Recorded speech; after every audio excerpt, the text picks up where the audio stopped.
మిత్రులారా, ఇవాళ రాష్ట్ర వ్యాప్తంగా బలభద్రపురం పేరు చాలా విస్తృతంగా అనిపిస్తోంది.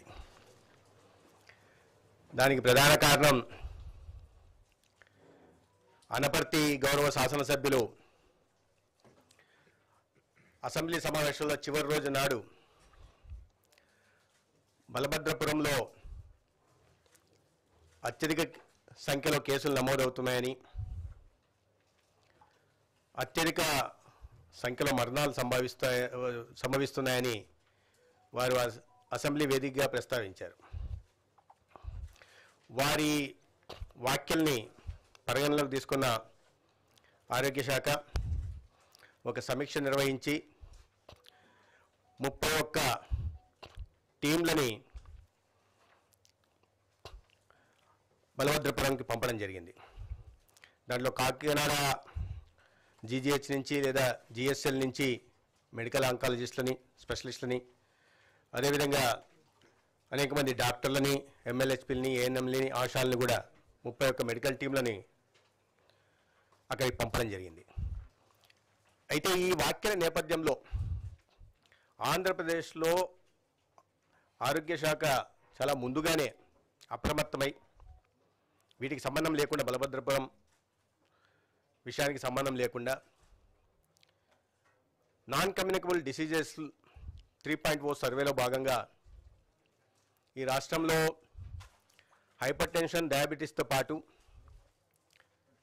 క్యాన్సర్ స్క్రీనింగ్ పరీక్షలు కూడా నిర్వహించడానికి శ్రీకారం గత సంవత్సరం నవంబర్ 14లో మొదలుపెట్టింది. 18 సంవత్సరాలు నిండిన వారికి బ్రెస్ట్ క్యాన్సర్కి,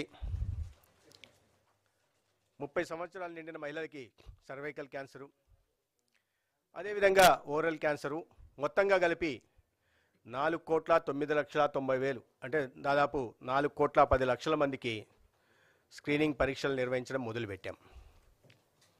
దీంట్లో ఇప్పటిదాకా 47% అంటే 1,92,00,000 మందికి స్క్రీనింగ్ పరీక్షలు నిర్వహించడం జరిగింది. దాంట్లో దాదాపుగా 60,000 మంది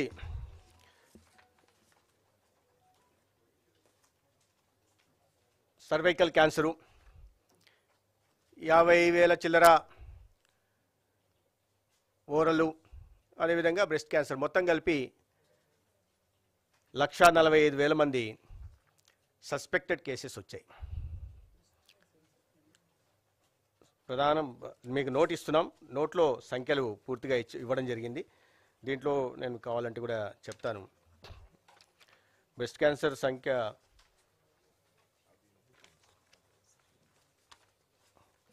టోటల్ నోట్లో నేను ఇస్తాను, మీకు క్రమంలో చెప్తాను, మళ్ళీ ఇది పోతుంది. 1,45,649 మంది ఐడెంటిఫై అయ్యారు. దాంట్లో 95,243 కేసులు మెడికల్ ఎగ్జామినేషన్ చేయడం జరిగింది. దాంట్లో కన్ఫర్మ్డ్ కేసెస్ ఓరల్ కింద 878 రాగా, బ్రెస్ట్ 1,024 వచ్చాయి, సర్వైకల్ 408 వచ్చాయి. ఇది 1,45,000కు గాను మెడికల్ ఎగ్జామినేషన్ తర్వాత 95,000 మెడికల్ ఎగ్జామినేషన్ చేయగా ఇవి వచ్చింది. వీటిని ప్రివెంటివ్ ఆంకాలజీ యూనిట్లకి ఏదైతే టీచింగ్ హాస్పిటల్స్లో పెట్టామో అక్కడికి పంపి తర్వాత వీటిలో పాజిటివ్ కేసెస్ని గుర్తించడం జరుగుతుంది. అయితే వీటిలో సస్పెక్టెడ్ కేసెస్లో 10 నుంచి 15% పాజిటివ్ కేసెస్ వచ్చే అవకాశం ఉంది. వీటిని అయితే మేము నిర్వహించిన ఈ సర్వేలో మొదటి సర్వే మేము నవంబర్ 14 తేదీ మొదలుపెట్టి 6 నెలల్లో ఈ 4,10,00,000 మందికి పరీక్షలు నిర్వహించాలని ఒక టార్గెట్ పెట్టుకుంటే ఇప్పటిదాకా 47 లక్షలు. ఎందుకంటే ప్రజలు కాస్త వాలంటరీగా ముందుకు రాకపోవడం ప్రధాన కారణం. అందుకని గతంలో కూడా అనేక సార్లు పత్రికా మాధ్యమంగా కానీ అనేక వేదికల మీద కూడా మేము ప్రజల్ని ఈ విషయం మీద అవగాహన కల్పించే ప్రయత్నం చేశాం. ఇది ఒక ఎత్తు అయితే, బలభద్రపురానికి సంబంధించి ఇప్పుడు మేము చెప్పినట్టుగా ఈ జరగడం అనేక రకాల కథనాలు, వార్తలు వీటి మీద రావడంతో మేము వీటి మీద సమీక్ష నిర్వహించి నేను చెప్పినట్టు 31 మెడికల్ టీమ్స్ని అక్కడ పంపడం జరిగింది. దాంట్లో మొత్తంగా 2 రోజుల పాటు 22, 23 మార్చి రోజుల్లో మొత్తం 10,800 మంది అక్కడ జనాభా ఉంటే 3,500 హౌస్ హోల్డ్స్ ఉన్నాయి.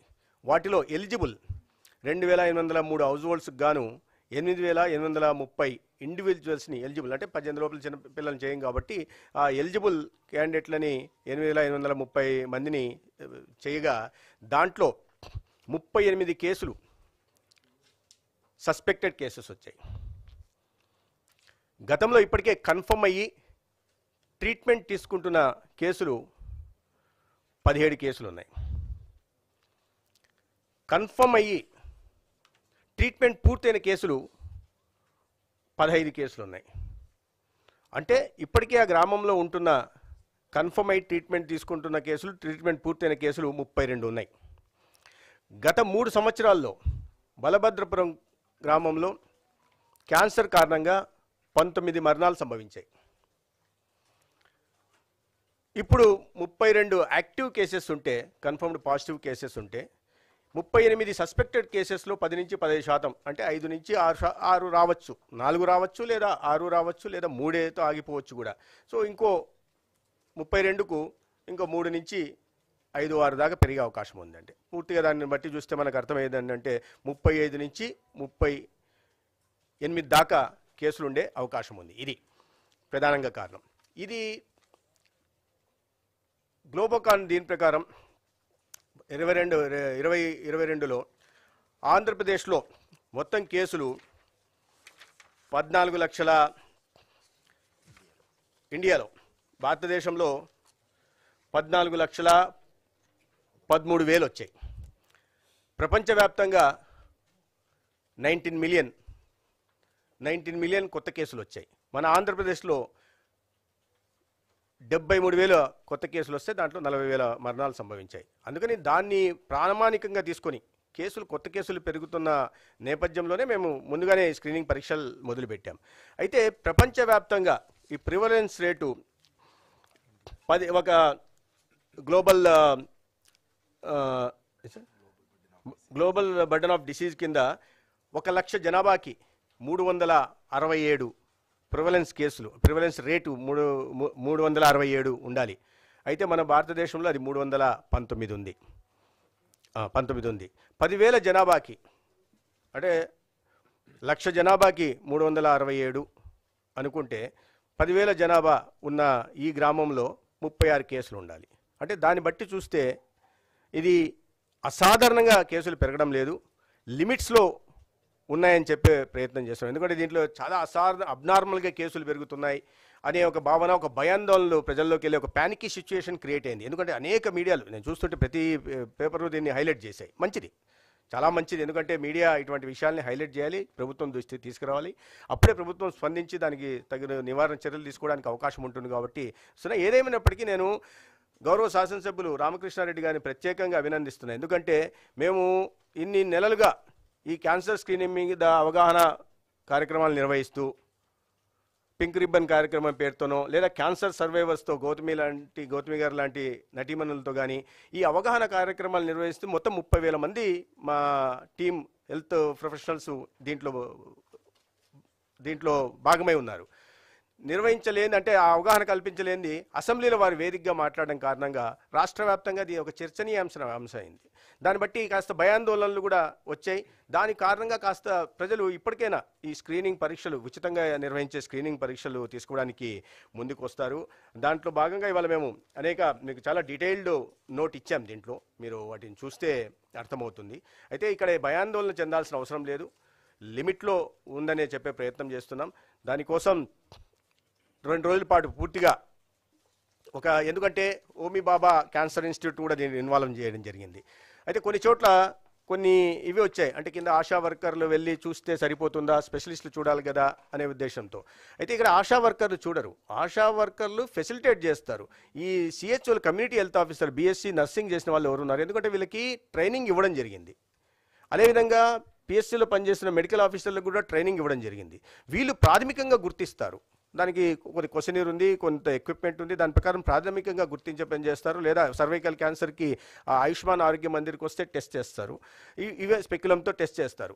దీన్ని ఆధారంగా చేసుకున్న తర్వాత సస్పెక్టెడ్ కేసెస్లో మళ్ళీ మెడికల్ ఆఫీసర్లు వారు కూడా ట్రైన్ అయి ఉన్నారు కాబట్టి వాటిని గుర్తించిన తర్వాత మళ్ళీ ప్రివెంటివ్ ఆంకాలజీకి వెళ్ళినప్పుడు మాత్రమే అక్కడ బ్రెస్ట్ క్యాన్సర్ అయితే మ్యామోగ్రఫీ చేయడం, లేదా సర్వైకల్కి సంబంధించి మ్యామోగ్రఫీ చేసి బయాప్సీ చేయడం, సర్వైకల్ క్యాన్సర్కి పరీక్ష చేయడం, అదేవిధంగా ఓరల్ దీనికి స్మియర్ టెస్ట్ పరీక్ష చేయడం, అసిడిక్ యాసిడ్ టెస్ట్ చేయడమే చేస్తారు. అక్కడ బయట వచ్చిన తర్వాత దాన్ని బట్టి తగిన చికిత్స అందించడం జరిగింది. మేము ఎందుకు ఇదంతా చేస్తున్నామంటే వీటిని ప్రాథమికంగా గుర్తిస్తే ముందు నివారించడానికి అవకాశం ఉంది, లేదా ప్రాథమిక దశలోనే గుర్తిస్తే సరైన చికిత్స అందించి ప్రాణాలు పోకుండా కాపాడుకునే అవకాశం ఉంది. ఈ మొత్తం ప్రక్రియ ఎందుకు జరుగుతుందంటే అవగాహన కల్పించడం కోసం, ప్రజల ప్రాణాలను కాపాడుకోవడం కోసమే ఇవాళ గౌరవ ముఖ్యమంత్రి చంద్రబాబు నాయుడు గారి నాయకత్వంలో రాష్ట్రంలో క్యాన్సర్ స్క్రీనింగ్ పరీక్షలు చేయడం కానీ తదనుగుణంగా చికిత్స అందించే ప్రయత్నం చేస్తున్నాం.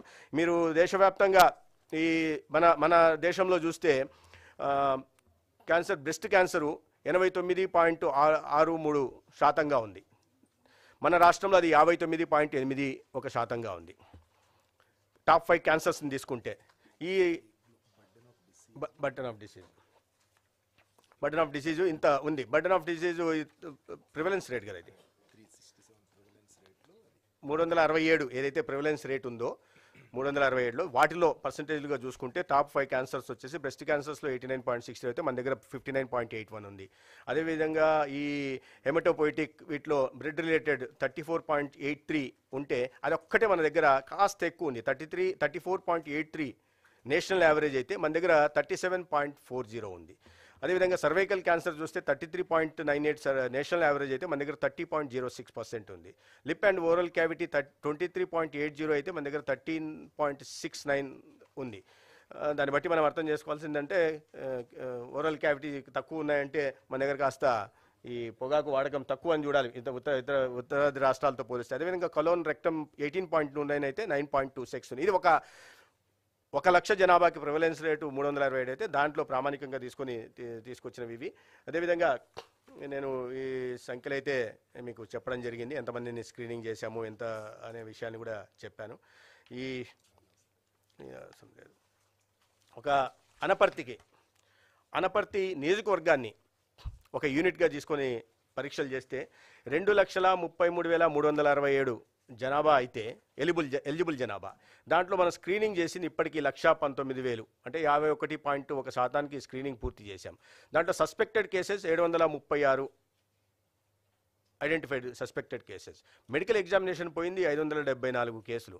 దాంట్లో కన్ఫర్మ్డ్కి 572 మెడికల్ ఎగ్జామినేషన్ పోయిన కేసులలో కన్ఫర్మ్డ్ కేసు 105. అంటే మొత్తం మీద ఈ కేసులలో ఇది 0.09% రేట్ ఉంది మొత్తం మనం స్క్రీనింగ్ చేసిన వాటిల్లో చూస్తే.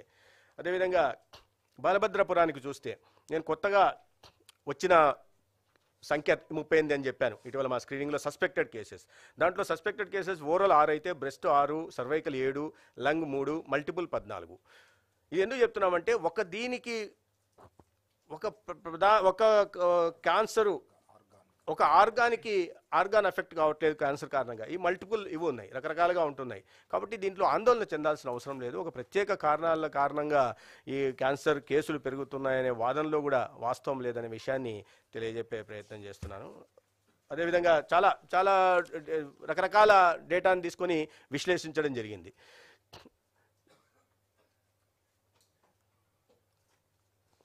ఐసీఎంఆర్ ఇప్పుడు ఎందుకు లేండి, వీళ్ళకి అంత అవసరం లేదు.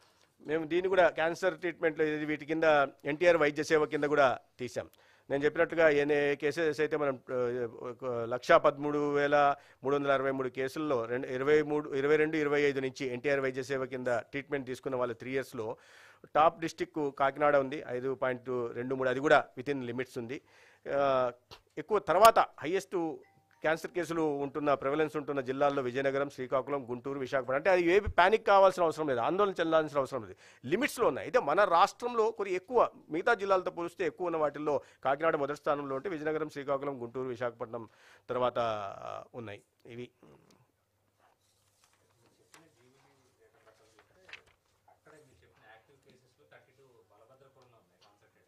Positive cases.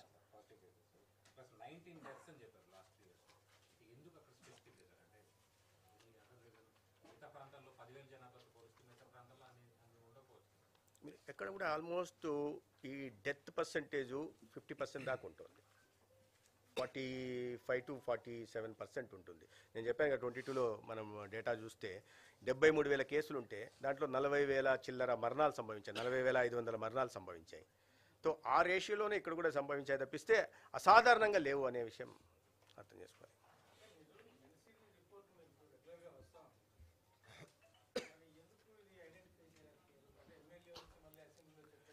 లేదా నేను చెప్తున్నా ఎన్సిడిఈ రిపోర్టు ప్రకారం ఇక్కడ విత్ ఇన్ ద లిమిట్స్ ఉంది. అప్పటిదాకా మేము చేస్తున్న దాంట్లో నేను సంఖ్య చెప్పాను.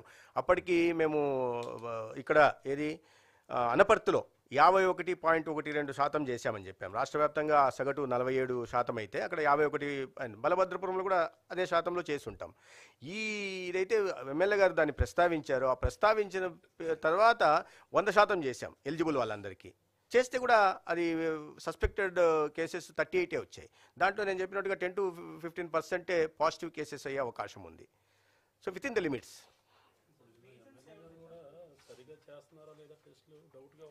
ఎమ్మెల్యే గారు మంచిది, ఎందుకంటే ఒక బాధ్యతాయుతమైన ప్రజాప్రతినిధిగా నేను వారిని అభినందిస్తున్నా. కానీ అంటే ఎమ్మెల్యే గారు మాట్లాడుతున్నప్పుడు ఆశా వర్కర్లు చేస్తే సరిపోతుందా అన్నారు ఇక్కడ. ఎందుకంటే నేను అందుకనే దీని గురించే నేను ప్రస్తావించడం కూడా. ఆశా వర్కర్లు ఫెసిలిటేట్ చేస్తారు, ఏ ఇల్లు తిరిగి సర్వే చేసే పని వాళ్ళు చేస్తారు.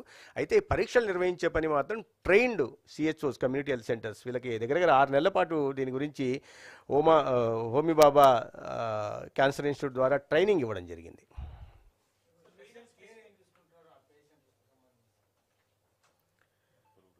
పేషెంట్ల మామూలుగా ఎన్టీఆర్ వైద్య సేవ కింద అంటే ఒకటండి, ఇది ఎన్సిడి సర్వే చేసిన డేటా ఒకటి, ప్లస్ జనరల్ ప్రివలెన్స్ మనం చూస్తే కనుక త్రూఅవుట్ ఇండియా మనం 367 ఫర్ 1 lakh పాపులేషన్ ఉంది. సో అది ఆ రేంజ్లోనే మనం ఆంధ్రప్రదేశ్ కూడా 319, అంటే మనం ఓవరాల్గా ఇండియా కన్నా కొంచెం తక్కువే ఉంది. సో ఎక్కడైతే ఏదన్నా అబ్నార్మాలిటీ ఉందో, ఎక్కడైనా సర్వే జరుగుతున్నప్పుడు అబ్నార్మాలిటీ ఏమన్నా ఉంటే కనుక ఇమీడియట్గా మనం యాక్షన్ తీసుకోవడానికి ఉంటుంది. ఇక్కడ అబ్నార్మాలిటీ ఏమీ లేదు. ఒక పర్టికులర్ ఆర్గాన్కి చాలా excess number of cases report అయినా, లేకపోతే ఒక పర్టికులర్ విలేజ్ అంటే ఒక 10,000 పాపులేషనో లేదా 2,000 పాపులేషన్లోనో ఈ పర్సంటేజెస్ కన్నా బాగా ఎక్కువ రిపోర్ట్ అవుతుంటే అప్పుడు మనం అలర్ట్ అవ్వాలి. సో ఆ రకమైన సిచ్యువేషన్ లేదు అని మంత్రి గారు చెప్పింది. సో దీని తర్వాత ఈ 38 మంది ఏదైతే సస్పెక్ట్ కేసులు ఉన్నారో వాళ్ళకి ఆప్షన్ ఇచ్చాము. అంటే హోమీ బాబా క్యాన్సర్ ఇన్స్టిట్యూట్ వైజాగ్లో చేయించుకోవాలంటే కనుక కలెక్టర్ గారు వెహికల్ అది పెట్టి ఆర్గనైజ్ చేస్తామని, లేకపోతే కనుక మనకి ఎంపానల్డ్ హాస్పిటల్స్ ఉన్నాయి. అంటే క్యాన్సర్ కేర్కి ఎన్టీఆర్ వైద్య సేవా ట్రస్ట్లో ఎంపానల్డ్ హాస్పిటల్స్ ఉన్నాయి. ఆ ఎంపానల్డ్ హాస్పిటల్లో ఇంక్లూడింగ్ జిఎస్ఎల్ మెడికల్ కాలేజ్ కానీ అక్కడ ఉన్న క్యాన్సర్ కేర్ హాస్పిటల్స్లో కానీ వాళ్ళు డయాగ్నోసిస్ చేయాలి. ఎందుకంటే ఇది ఓన్లీ మనం క్వశ్చనీర్ ఉంటుంది, క్లినికల్ ఎగ్జామినేషన్ ఉంటుంది. అందులో ఏమీ ఇన్స్ట్రుమెంట్స్ కానీ లేకపోతే పెద్ద ఎక్విప్మెంట్ కానీ వాడం. ఇక్కడైనా throughout India cancer screening, preliminary screening చేసేది అదే పద్ధతిలో చేస్తారు. సస్పెక్ట్ ఏదైతే సపోజ్ నోట్లో పుళ్ళు ఉన్నాయి, ఆ పుళ్ళు క్యాన్సర్ వలన కావచ్చు, నార్మల్ ట్యూమర్ కూడా కావచ్చు. సో అలాగే బ్రెస్ట్లో లంప్స్ ఉన్నాయి. ఆ లంప్స్ ప్రతిదీ ఉన్న ప్రతి గడ్డ కూడా క్యాన్సర్ అని అనడానికి లేదు. చాలా బెనైన్ ట్యూమర్స్ కూడా ఉంటాయి. సో ఇవన్నీ తెలియాలంటే కనుక మనం ప్రివెంటివ్ ఆంకాలజీ వింగ్స్ అని మనం గవర్నమెంట్ జనరల్ హాస్పిటల్స్లో పెట్టాం. అక్కడికి వెళితే కనుక వాళ్ళు క్లినికల్గా ఎగ్జామిన్ చేసి బయాప్సీ చేస్తారు అవసరం అనుకుంటే. సో బ్రెస్ట్ అనుకుంటే కనుక మనకి మ్యామోగ్రఫీ చేసి, మ్యామోగ్రఫీలో కూడా ఏదైనా డౌట్ అనిపిస్తే కనుక అప్పుడు అక్కడ చిన్న పార్ట్ తీసి బయాప్సీ తీస్తారు. అలాగే మనకి సర్వైకల్ క్యాన్సర్ అయితే పాప్స్మియర్ చేసి అందులో ఫర్దర్గా ఏమైనా డౌట్ ఉంటే కనుక అప్పుడు మళ్ళీ చిన్న బయాప్సీ చేసి చెక్ చేస్తారు. ఏదైనా క్యాన్సర్ కన్ఫర్మేషన్ ఓన్లీ బయాప్సీ మాత్రమే, మిగతా అన్ని జస్ట్ ఓన్లీ రూల్ అవుట్ చేసేయి. ప్రతిదానికి బయాప్సీ చేయాల్సిన అవసరం లేదు. రూల్ అవుట్ చేసి నిజంగా ప్రాబ్లం అనుకుంటే మాత్రమే అది బయాప్సీ చేయడం జరుగుతుంది. ఒక్కసారి కన్ఫర్మ్ అయితే, అన్ఫార్చునేట్లీ ఏదైనా ఒకళ్ళకి కన్ఫర్మ్ అయితే కనుక ఇమీడియట్గా ట్రీట్మెంట్ స్టార్ట్ చేయాలనేదే మన ఉద్దేశం. మనం అందుకనే ఆల్మోస్ట్ 256 ప్రొసీజర్స్ మనం క్యాన్సర్లో నోటిఫై చేశాము మన ఎన్టీఆర్ వైద్య సేవలో. సో మనకి ఎంపానల్డ్ హాస్పిటల్స్ ఉన్నాయి. ఎంపానల్డ్ హాస్పిటల్లో ఏ హాస్పిటల్లో అయినా పేషెంట్ చాయిస్ని బట్టి వాళ్ళు టేకప్ చేయడానికి అవకాశం ఉంది. గవర్నమెంట్లో మనం చూస్తే కనుక ఇప్పుడు మన కేజీహెచ్ విశాఖపట్నం, తర్వాత గుంటూరు హాస్పిటల్, ఇప్పుడు కర్నూలు కొత్తగా స్టార్ట్ చేశాము. ఈ మూడిట్లో మనకి ఫెసిలిటీస్ ఉన్నాయి. మిగతాది ఎలాగూ మన హోమీ బాబా కానివ్వండి, స్విమ్స్ కానీ, ఎయిమ్స్ కానీ వీటన్నిటిలో ఫెసిలిటీస్ ఉన్నాయి. సో ఏ ఎన్టీఆర్ వైద్య సేవ ఎంపానల్డ్ హాస్పిటల్లో అయినా ప్రజలు ఆ ట్రీట్మెంట్ తీసుకోవచ్చు. మనం చేస్తున్న మెయిన్ పర్పస్ ఏంటంటే ఎంత ఎర్లీగా డయాగ్నోసిస్ అయితే, స్టేజ్ 1 స్టేజ్ 2లో డయాగ్నోసిస్ అయితే కనుక క్యూర్ రేట్ చాలా బాగుంటుంది అండ్ తక్కువ ఖర్చుతో and better quality of life తర్వాత ట్రీట్మెంట్ తర్వాత పొందడానికి అవకాశం ఉంటుంది. లైఫ్ స్పాన్ కూడా చాలా ఎక్కువ ఉంటుంది. అదే స్టేజ్ 3 స్టేజ్ 4 అడ్వాన్స్ స్టేజ్లో కనుక మనం గుర్తించే పరిస్థితి ఉంటే కనుక వాళ్ళ లైఫ్ని కొంచెం ఎక్స్టెండ్ చేయగలము. క్వాలిటీ ఆఫ్ లైఫ్ అంటే పెయిన్ మేనేజ్మెంట్ చేయగలం తప్ప క్యూర్ చేయడం అనేది కష్టం. సో అందుకని ఆ సిచ్యువేషన్ లేకోకుండా చాలా ఎర్లీ స్టేజ్లో కనుక మనం ఏదైతే గవర్నమెంట్ ఒక మంచి ఉద్దేశంతో స్క్రీనింగ్ చేస్తోందో అందులో పార్టిసిపేట్ చేసి అట్లీస్ట్ ఏదైనా డౌట్ అని చెప్పినప్పుడు డౌట్ అన్న ప్రతి కేసు ఉండదు, ఓన్లీ చాలా తక్కువ పర్సంటేజ్ కేసులు మాత్రమే పాజిటివ్ అవడానికి అవకాశం ఉంది. అదని భయపడి చూపించుకోకపోతే కనుక అది ముదిరిపోయిన తర్వాత ఇంకా మళ్ళీ బ్యాక్ వచ్చే అవకాశం ఉండదు. సో అందుకని అది ప్రజల్లో అవగాహన కలగాల్సిన అవసరం ఉంది. సో ఇది మనమేమి రివర్స్ చేయలేము. ఇప్పుడు క్యాన్సరు త్రూఅవుట్ గ్లోబల్లీ ఉంది, అలాగే ఇండియాలో ఉంది, ఆంధ్రప్రదేశ్లో ఉంది, ప్రతి ఏరియాలో కూడా ఉంది. సో దాన్ని మనం ఎరాడికేట్ చేయలేము. మనం చేయగలిగింది చాలా ఎర్లీ స్టేజ్లో కనుక్కోవడం. తర్వాత రిస్క్ ఫ్యాక్టర్స్, ఇప్పుడు ఓరల్ క్యాన్సర్ ఉంటే కనుక ఓరల్ క్యాన్సర్ వచ్చేది బేసిక్ రిస్క్ ఫ్యాక్టర్స్ టొబాకో కానివ్వండి, ఈ టైప్ ఆఫ్ యూసేజ్ వలన. అలాగే లంగ్ క్యాన్సర్ వచ్చేది స్మోకింగ్, వాటి వలన ఎక్కువ పర్సంటేజ్ వస్తాయి. అందుకని ఆ టైప్ ఆఫ్ రిస్క్ ఫ్యాక్టర్స్కు దూరంగా ఉండమని మనం ప్రజల్ని ఎడ్యుకేట్ చేయగలం తప్ప క్యాన్సర్ రాకుండా చూడడానికి ఇప్పుడు ప్రస్తుతం ఉన్న దాంట్లో ఏ రకమైన అవకాశం లేదు. సో అది ఎంత ఎర్లీగా మనం డయాగ్నైజ్ చేసి ఎంత ఎర్లీగా ట్రీట్మెంట్ చేసి 100% క్యూర్ వచ్చేటట్టు మనం చేయగలము అనే దాని మీదే మనం కాన్సన్ట్రేట్ చేయాల్సిన అవసరం ఉంది. సార్ ఇప్పుడు అక్కడ ఎక్స్పర్ట్స్ కొంతమంది అక్కడ కెమికల్ ఫ్యాక్టరీస్ వల్ల వాటిని వచ్చే వ్యర్థాల వల్ల కూడా ఇక్కడ కేసులు స్ప్రెడ్ అవుతున్నాయని ఎక్స్ప్రెస్ చేస్తున్నారు. అంటే అది పొల్యూషన్ కంట్రోల్ బోర్డు వాళ్ళు ఒక టీమ్ని పంపించడం జరిగింది. అంటే సాయిల్ కానివ్వండి, ఎయిర్ కానివ్వండి, వాటర్ కానివ్వండి, ఇవన్నీ అనాలిసిస్ చేయడానికి. సో ఆ పర్టికులర్ అనాలిసిస్ వచ్చిన తర్వాత దాని మీద కాంప్రహెన్సివ్గా చెప్పగలం. బట్ ఒక పాజిటివ్ ఫీచర్ ఇక్కడ మనం అబ్జర్వ్ చేయగలిగింది ఏంటంటే ఒక పర్టికులర్ ఇప్పుడు ఎన్విరాన్మెంటల్ ఫ్యాక్టర్స్ అంటే కనుక మెయిన్గా లంగ్ ఎఫెక్ట్ అవ్వాలి, లేకపోతే స్కిన్ ఎఫెక్ట్ అవ్వాలి. సో ఆ టైప్ ఆఫ్ క్యాన్సర్స్ ఒక పర్టికులర్ ఆర్గాన్కి క్యాన్సర్స్ ఎక్కువ ఉండాలి. బట్ ఇక్కడ ఫార్చునేట్గా ఏంటంటే మనకి ఏదైతే క్యాన్సర్స్ రిపోర్ట్ అయినాయో అవి నేషన్ వైడ్గా యావరేజ్గా ఏ క్యాన్సర్స్ హైగా ఉన్నాయో అదే రకమైన టెండెన్సీ ఇక్కడ మనం చూస్తున్నాం. అంటే బ్రెస్ట్, మన blood related, cervical, lung, oral, lung, colon cancers దాంతో మ్యాచ్ అవుతుంది ఓవరాల్గా. సో అందుకని ఏంటంటే అంత ఆందోళన పడాల్సిన అవసరం లేదు. ఒక పర్టికులర్ రీజన్ వలన అనేది మనం ఆందోళన పడాల్సిన అవసరం లేదు. బట్ ఫైనల్ కాల్ వాళ్ళు కూడా పిసిబి వాళ్ళ రిపోర్ట్లు కూడా వచ్చిన తర్వాత అలాంటివి ఏమన్నా ఉంటే కనుక దాని మీద కూడా ఫర్దర్ యాక్షన్ తీసుకోవాలి. ఈరోజు ముఖ్యమంత్రి గారు కూడా రివ్యూ చేశారు. సో దీని మీద ఫర్దర్ స్టడీస్ కూడా చేస్తాం.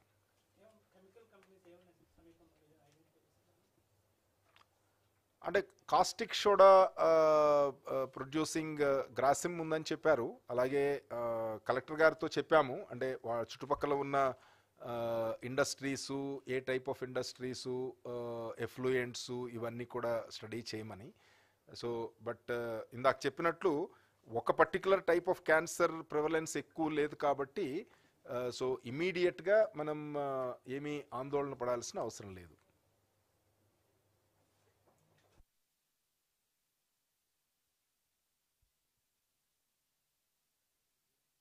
సార్ ఇది ఇది ఫోకస్ చేస్తే ప్రజల్లో కాస్త భయాందోళన తగ్గించిన వాళ్ళు అవుతారు. మీడియా బాధ్యత నిర్వర్తించిన వాళ్ళు అవుతారు.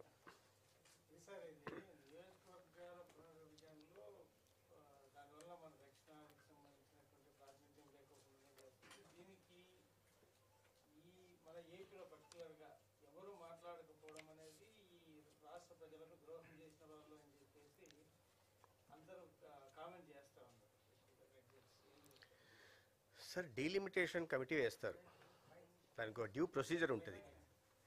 డీలిమిటేషన్ కమిటీ వేస్తారు ఎప్పుడైనా నియోజకవర్గాల పునర్విభజన చేస్తున్నప్పుడు. ఆ కమిటీ వేసిన తర్వాత కమిటీ చర్చిస్తుంది విస్తృతంగా.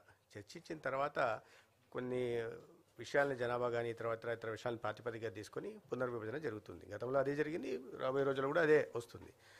తో మీరు ఇవన్నీ కాకుండానే కొన్ని రాజకీయ కారణాల వల్ల, అది కూడా ఎన్నికలు వస్తున్న నేపథ్యంలో ఒక పార్టీ ఓటమి అంచున ఉన్న పార్టీ వీటిని అన్నింటిని మొదలుపెట్టి ఈ ప్రాంతాల మధ్య లేదా ఉత్తర భారత వీటి వివాదాలు రెచ్చగొట్టి ప్రాంతాల మధ్య వైషమ్యాలు విద్వేషాలు పెంచి తద్వారా రాజకీయ లబ్ధి పొందాలని ప్రయత్నం చేస్తున్నారు. వారికి కొంతమంది వంత పలుకుతున్నారు. ఎవరు వంత పలుకుతున్న వాళ్ళు? ఇటీవల ఎన్నికల్లో ఓటమి చెందిన వాళ్ళు. వీళ్ళు ఇవాళ దక్షిణాది రాష్ట్రాల ప్రయోజనాల గురించి మాట్లాడతారు. మీరు ఒకసారి గమనించండి, ఈ వాదన చేస్తున్న వాళ్ళంతా కుటుంబం ప్రయోజనాల గురించి ఆలోచించిన వాళ్ళే తప్పిస్తే, మీరు తెలంగాణకు సంబంధించిన పార్టీ కేవలం కుటుంబానికి సంబంధించిన పార్టీ మాత్రమే. వాళ్ళ ప్రయోజనాలు కాపాడుకునే నేపథ్యంలోనే కదా ప్రజలు వాళ్ళని తిరస్కరించారు. ఇక్కడ ఈ రాష్ట్రం నుంచి ఉత్తరాలు రాసిన వాళ్ళు కూడా అదే పరిస్థితి. ఎవరైతే ఈ వివాదాన్ని ముందు తెర మీదకి తీసుకొచ్చారో ఆ పార్టీ డిఎంకే పార్టీ ఏంటి, వాళ్ళు కూడా ఇదే.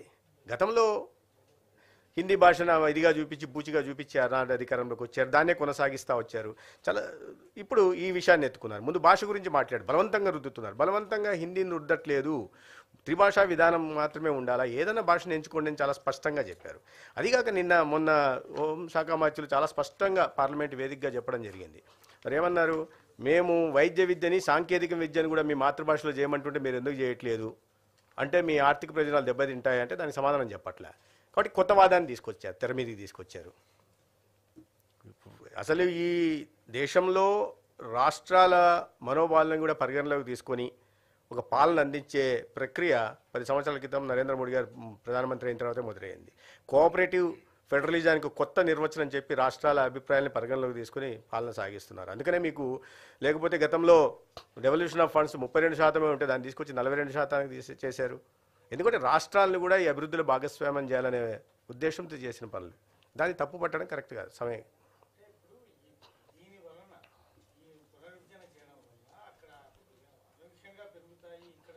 ఇవి వాదనే కానీ పసలేని వాదనలే తప్ప వాస్తవాలు కాదు కదా. ఇవన్నీ ఊహాజనితమైనవి.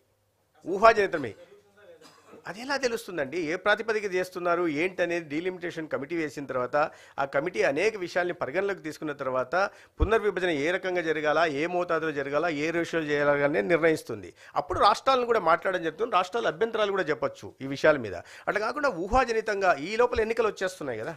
ఎన్నికలు వస్తున్నాయి కాబట్టి ఎన్నికల నేపథ్యంలో తీసుకొచ్చారు. ఊహాజనితమైన ప్రశ్నలకు సమాధానం చెప్పమంటే ఎక్కడి నుంచి చెప్పగలం? అన్ని హైపోథెటికల్.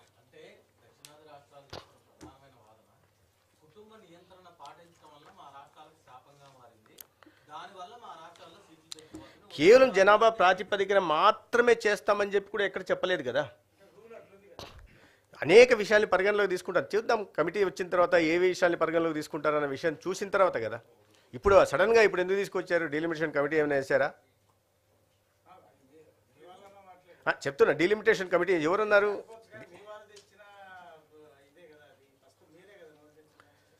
ఏది డీలిమిటేషన్ చేయాలి కదా. డ్యూ ఉంది అంతేగాని దానికి ఇప్పుడు రాజకీయ అంశాలను జోడించి ఎన్నికల సమయంలో వీటిని ఎన్నికలు ఉన్నాయి, తమిళనాడులో ఎన్నికలు వస్తున్నాయి కాబట్టి రెచ్చగొట్టడం, దానికి వీరంతా గొంతు కలపడం సరైనది కాదు అంటున్నా. డీలిమిటేషన్ కమిటీ వేయండి. నాకు తెలిసి జనాభా ఒక్కటే ప్రాతిపదికన తీసుకుంటారని నేను అనుకోను. తద్వారా జనాభా నియంత్రణ పాటించిన రాష్ట్రాలకు అన్యాయం జరుగుతుందని కూడా నేను భావించట్లేదు. వాస్తవాలు కమిటీ వేసిన తర్వాత ఏ విషయాన్ని పరిగణలోకి తీసుకుని పునర్విభజన చేస్తారనే విషయం మీద ఇది ఆధారపడి ఉంటుంది.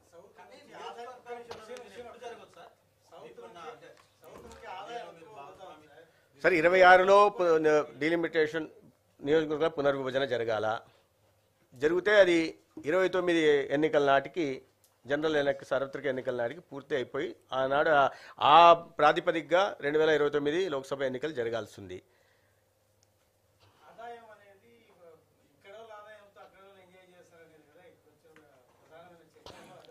అటువంటిది ఏం లేదే. ఇప్పుడు మీకు ప్రధానంగా చూస్తే మీరు ఒకసారి చూడండి, డెవల్యూషన్ ఆఫ్ ఫండ్స్ 2014 లెక్కలు చూడండి. Devolution of funds, devolution of taxes లేదా ఈ సెంట్రల్ స్పాన్సర్ స్కీమ్స్ కింద వచ్చిన గ్రాంట్స్ అంతా గతంలో మనకు రాష్ట్రానికి 26,000 నుంచి 30,000 దాకా 2014 లెక్కలు వస్తే ఇవాళ గత సంవత్సరం చూస్తే 95,000 కోట్లు వచ్చింది గత ఆర్థిక సంవత్సరంలో. అంటే అంత పెద్ద స్థాయిలో నిధులు వస్తున్నాయి, రాష్ట్రాలకు వస్తున్నాయి. ఇది ఇప్పుడు ఈ ఎన్నికల సందర్భంలో మేము నష్టపోతున్నామని వాదన లేపి పబ్బం గడుపుకోవాలని చూస్తున్న ప్రయత్నం తప్పిస్తే ఈ వాదనలో పసలేదు, వాదనలో ఏమాత్రం పసలేదు. ముందు భాషని తీసుకున్నారు, భాష వర్కౌట్ కాకపోయేసరికి ఈ విషయాన్ని తీసుకుంటున్నారు.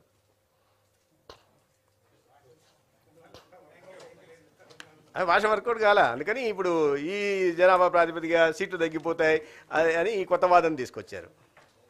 ఎక్కడ సీట్లు తక్కువ రాష్ట్రాలకు అన్యాయం జరిగిందా, సీట్లు ఎక్కువ ఉన్న రాష్ట్రాలకు న్యాయం జరిగిందా? మరి అతి ఎక్కువ సీట్లు ఉన్న రాష్ట్రం ఉత్తరప్రదేశ్, ఆ లెక్కన సీట్లు ఎక్కువ ఉన్నాయి కాబట్టి అభివృద్ధిలో అందరికన్నా ముందు ఉండాల. మరి ఎందుకు లేదు?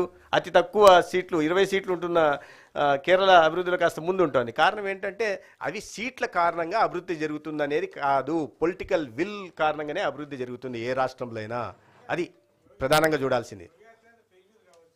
యోగి ఆదిత్యనాథ్ ఇప్పుడు అయ్యాడండి. యోగి ఆదిత్యనాథ్ అయిన తర్వాతే 1 ట్రిలియన్ ఎకానమీ టార్గెట్ పెట్టుకున్నారు వాళ్ళు. జిఎస్డిపి అంత పెరిగింది. మీరు పాత లెక్కలు చూడండి, నేను చెప్పే పాత దీన్ని ఎక్కడైతే మీరు ఇక్కడ కూర్చొని మాట్లాడడం కాదు. ఎందుకంటే ఎక్కడైనా ఒకసారి అధికారంలోకి వచ్చిన పార్టీ మళ్ళీ అధికారంలో నిలబెట్టుకోవాలంటే చాలా కష్టం. ప్రజల్ని అంత అవివేకులుగా మాత్రం తీసిపడేయకండి. ప్రజలు అన్నీ గమనిస్తుంటారు. ఒకే పార్టీ ఈ దేశంలో మళ్ళీ లేదా కూటమి మళ్ళీ అధికారంలోకి వస్తుంది అంటే అదే ఉత్తరప్రదేశ్లో 2వ సారి అధికారంలోకి వచ్చి, మన గోవాలో 3వ సారి వచ్చింది, హర్యానాలో 3వ సారి వచ్చింది, మధ్యప్రదేశ్లో 4వ సార్లు వచ్చింది, అస్సాంలో 2వ సారి వచ్చింది, అరుణాచల్ ప్రదేశ్లో 2వ సారి వచ్చింది, గుజరాత్లో ఏకంగా 7వ సారి వచ్చింది. అంటే ఒక్కసారి ఎన్నికలు వచ్చిన తర్వాత ప్రజల మనోభావాలకి ఆకాంక్షలకి అనుగుణంగా భారతీయ జనతా పార్టీ కానీ లేదా భారతీయ జనతా పార్టీ నాయకత్వంలోని కూటమి ప్రభుత్వాలు నడుచుకుంటున్నాయి కాబట్టి ప్రజలు మళ్ళీ ఆశీర్వదిస్తున్నారు. అంటే ప్రజల వివేకాన్ని మీరు ప్రశ్నిస్తున్నారా? అది చెప్పాలి కదా. ప్రజల మనోభావాలకు అనుగుణంగా పాలన సాగుతుంది కాబట్టి మళ్ళీ అధికారం అప్పచెప్తున్నారు, ఆశీర్వదిస్తున్నారు. అది నా వాదన. మీరేమంటారు? మరి ప్రజల వివేకాన్ని ప్రశ్నిస్తారా? సరే, మీరే ఆత్మవిమర్శ చేసుకోవాలి. ధన్యవాదాలు.